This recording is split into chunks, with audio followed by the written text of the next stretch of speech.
Hi Jim, here's a short video of your repaired MPU board, and this is also being powered by your Rotten Dog power supply. There's no issues now. This board's working perfectly. I'm going to close this so you can see all the displays.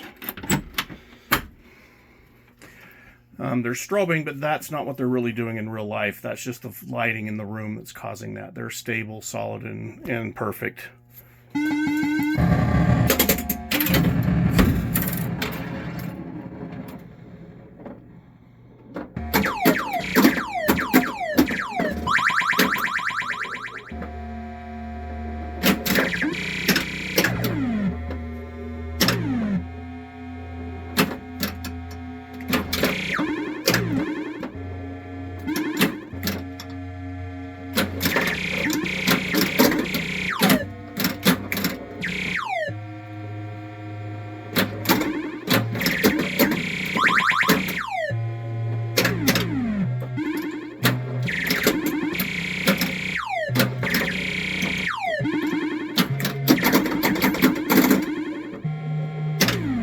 As you can see, everything's working perfectly. This game's doing really good and your boards are just fine. Thank you.